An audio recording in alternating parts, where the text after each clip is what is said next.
So can you imagine why it's happening?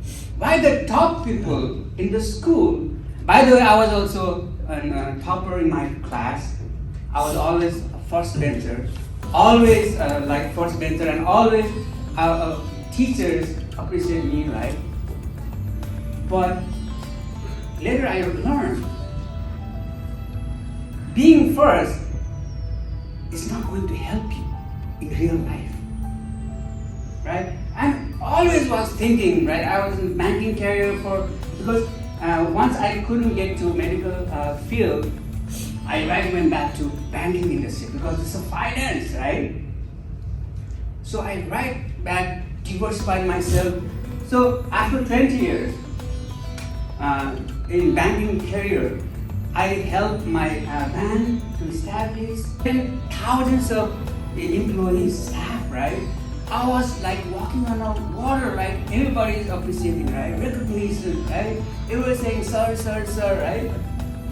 And I was like, oh, and bank is like the golden cup, right? They're giving you car, drivers, right? I didn't even know how to do the oil change. Because I don't have to take care of those, right? Everything is taken care of. But when I have to leave the bank, when I have to migrate to the United States, America, guess what I found? I have nothing for myself. I have nothing for myself. And then I realized, that's awareness. That was the point I was aware. If I don't stop working for somebody else, I will never have anything for myself, right? And so I promised myself. And I got an agreement with my wife because I came here because of her, right? Our family invited us, right? Because in five brothers and sisters. We ended up in an agreement. I'm going to US, no problem. But I'm not going to work for anybody else. I don't want to make the same mistake. I don't want to lose my another 20 years of my youth, right? That was 20 years, the most productive time. I couldn't, right? So, and fortunately or unfortunately, I'm not asking everybody to have to follow what I'm doing, right? After I came to the United States, I didn't know what to do. I didn't know why I'm here in the United States, apart from my kids. The number one, education, good for my kids, right? But I didn't know why I'm here in the United States, right? But later I found out there's a great reason why I'm here. Because once I landed here, I have nothing to do, right? One insurance company, one manager keep on calling me, come and join with my company, right? Back here, because I had nothing to do, I end up meeting this manager, and by the way, he was from Iran, right?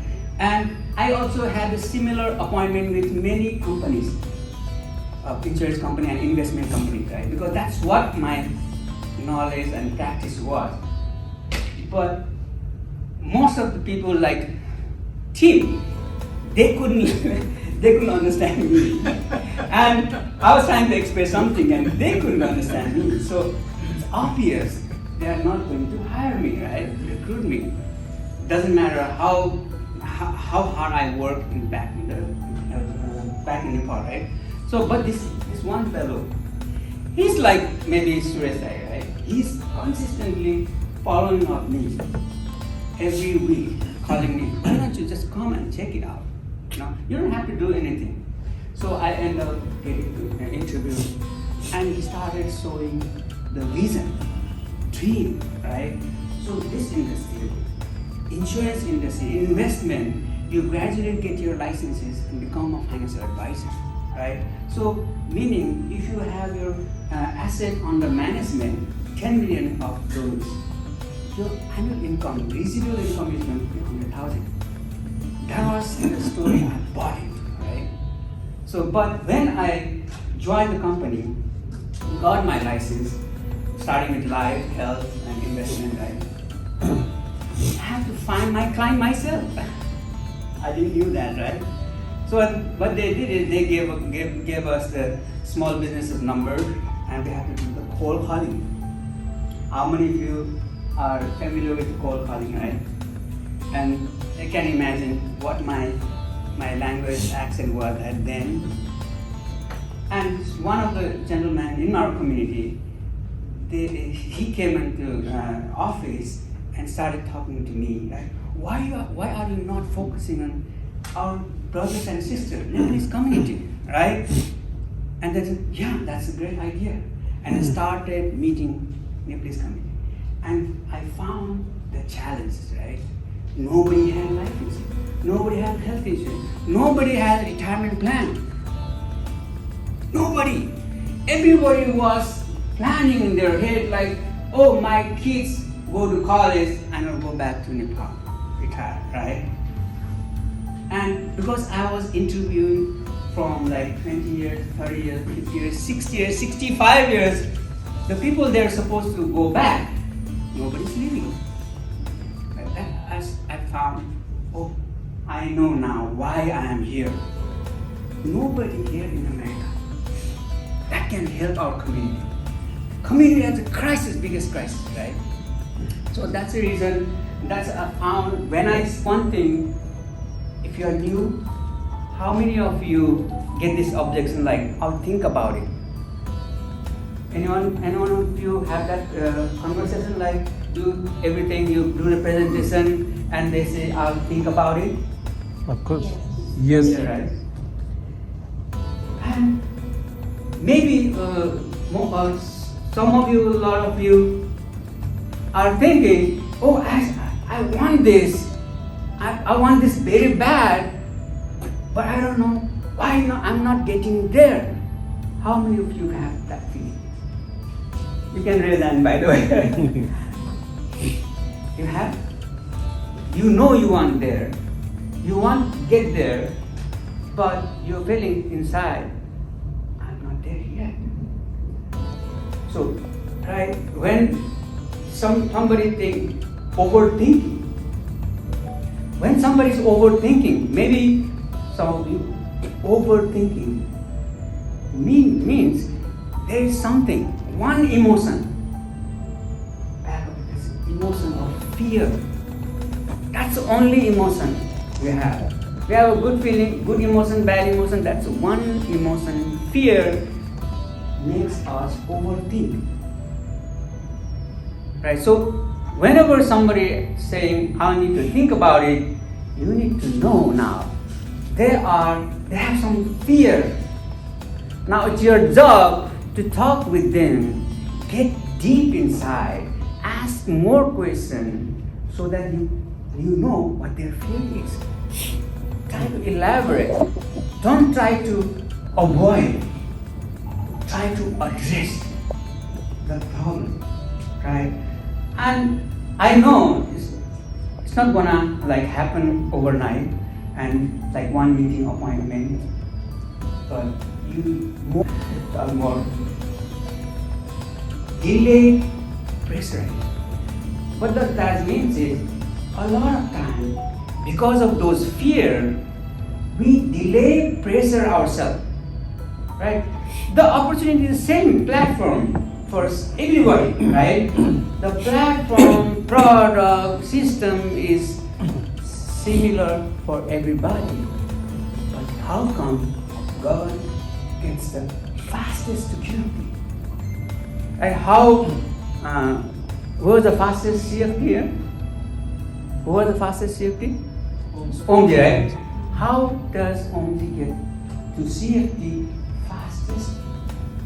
Right? Gunjan fastest PFD. Because there are two things you can do. Either you can take pressure now, take action now, or delay the pressure now and just think about it. Oh, I will do tomorrow. Oh, I will finish this stuff now, right now, and I will address that. You're delaying the pressure of performing. So you need to perform, take action. If you have to take action anyways, the more you delay, now your spirit, remember, Pradyuman, your spirit inside you, stop believing you when to take action. Is that important thing? Your spirit. Once your spirit stop believing in you, like when you're taking action, now your subconscious mind stop working. Right? Because once we come to office and we rekindle our dream, we recruit ourselves every meeting. Right? So how we can take the pressure up front? The fastest you take the pressure, it will be easier for you. More you delay, it's compound effect, you see, compound effect. You're overthinking, and you will be like, wait. It will be hard for you to take action, delay action. And next thing, you see what do you mean? I'm in this industry for 10 years. My 2 years income is more than whole 8 years income. Because it's 80-20, that's how it works, it's compounding effect, right? So it can take you a while, but have that expectation, believe that the last 20% of my time is going to yield more than 80% of your income. And with that, that's my time. Thank you very much. Thank you so much.